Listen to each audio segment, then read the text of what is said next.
Greetings, ladies and gentlemen, and welcome to this latest edition of Tales from Outer Space. And as always, I hope that you enjoy The Charge of the Hussars, written by Guto8797. It was a dark time for humanity.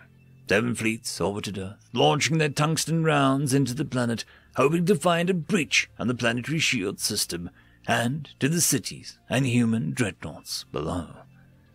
Humans had been the first introduced to the galactic community some 20 years ago, when the first prototype warp ship arrived above Nylar 4, a Zoric colony. From day one, their arrival stirred the community. The human home planet, Earth, or Terra as it was officially named, was part of the false heaven category of planets. A paradise at first look, hell upon closer inspection. Its high water vapor and oxygen concentrations bred super hostile wildlife that made the growth of a rational civilization nearly impossible. To top it all off, Earth and its surrounding planets revealed to be relatively small, but incredibly dense with iron ores. This dumbfounded scientists all over the galaxy. How could a species survive such an environment and make it to space while facing an acceleration of 10 meters per second squared? To even reach space, colossal amounts of fuel would have to be wasted, even to lift relatively light ships, much less the interplanetary dreadnoughts. The Terrans had not revealed their secrets, but their peaceful existence within the community was short-lived. The Zoric craved the human homeworld and its surrounding planets. The immense reserves of minerals were a major asset that would only go to waste on the hands of a peaceful and pacifist species like the humans. And so, 18 years after being introduced to the Terrans, the Zoric declared war. And the rest of the galaxy just stared, unwilling to damage their relations with the Empire in order to help a doomed species. The human fleet was incapable of facing the military traditions of the Zoric Empire.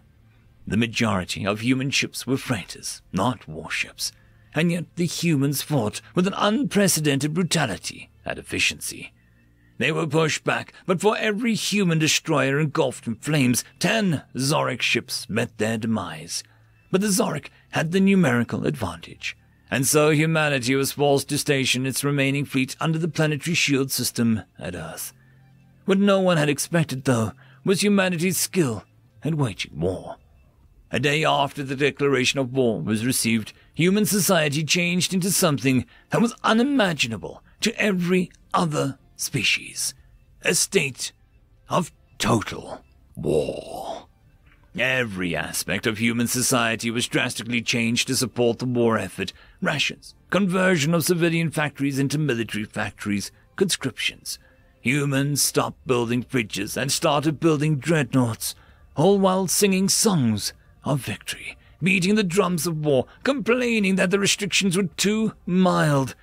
Foreign diplomats stared in shock and disbelief as humans cried for more austerity, even when the previous measures would have sparked an all-out revolt on any other species.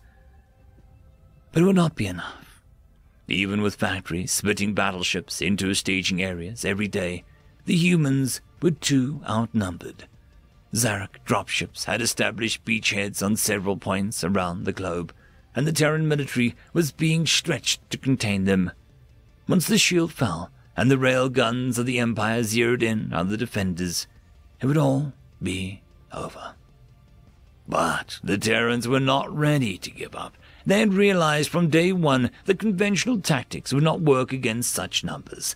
They needed shock and awe, demoralization, in what many species would call madness. The humans looked into the past, seeking a solution to the woes of the present. They set up a secret base on the asteroid belt, where workers labored day and night, converting freighters and scouts into ships of war. Covered by stealth shields, the colossal human trade fleet was fitted with prototype weapons, ready for a desperate, final stand. The day arrived. Zarok technicians estimated the human shield would last only for a couple of hours, and then victory would be theirs. As the admiral and officers congratulated themselves over such a great victory, the sensors lit up with multiple warnings. A large human fleet had warped into combat zone. As those long-range scanners finished their work, the admiral simply laughed. Repurposed freighters, what a joke! With one swift order, the Zarek computers did the necessary calculations, evaluating the human fleet, its position and speed in orbit, and aimed the massive cannons at a spot the small ships should be in when they got into range. And so, the admiral and the officers laughed as the pathetic human fleet moved to their certain doom. But one officer did not laugh. Something was wrong. The Terrans had proven to be stubborn, sometimes even reckless, but not stupid. And something was off with the freighters themselves. They'd been modified. Large metal wings had been welded onto the back of the ships, and strange energetic readings, nothing unlike anything the scanners had ever picked up, emanated from their ships. The fleet had also been named by the humans, its beacon quietly declaring its name, the Winged Hussars. Right before the Zorek could fire on the fleet, the humans unleashed their secret weapon, the reason they had managed to lift colossal ships away from such a dense planet, the G-Drive. Rather than fight against such a force, the humans harvested it. The G-Drive threaded the line between magic and science as it changed the gravitational vector that was acting on its ship. Gravity pulled the ships towards the planet, but the G-Drive changed that.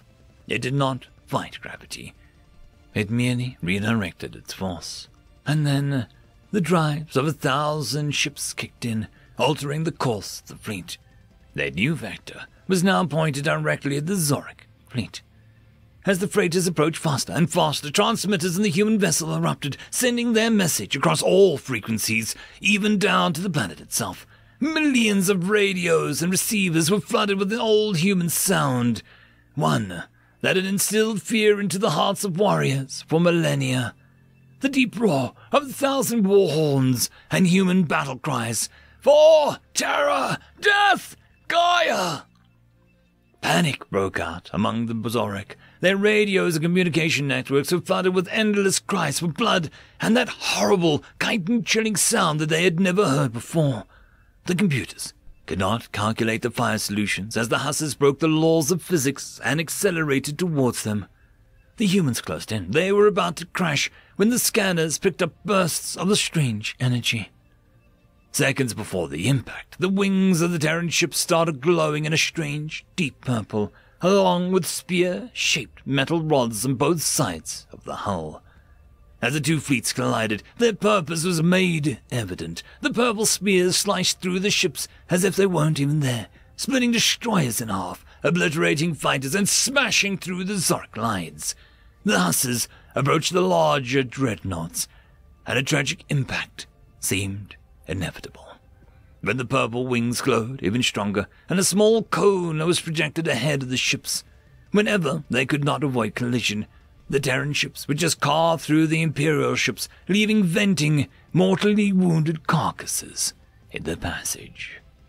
The human dreadnoughts on the planet did not need a second call. They too owned their own G-drives, and the force that had bound them to the planet began pulling them to the skies.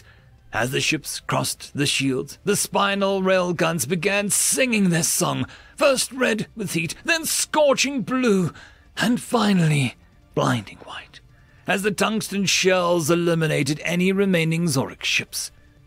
It was a total rout. The minds of the Imperials were filled with only a primal fear, as the radios still burst with human promise of destruction. The entire fleet broke off and attempted to flee, but the G-drives, supplemented with the conventional engines, were too fast. Of the thousands of invader ships that had been proudly bombing the planet just minutes ago, fewer than a dozen managed to engage their warp drives and flee the catastrophe.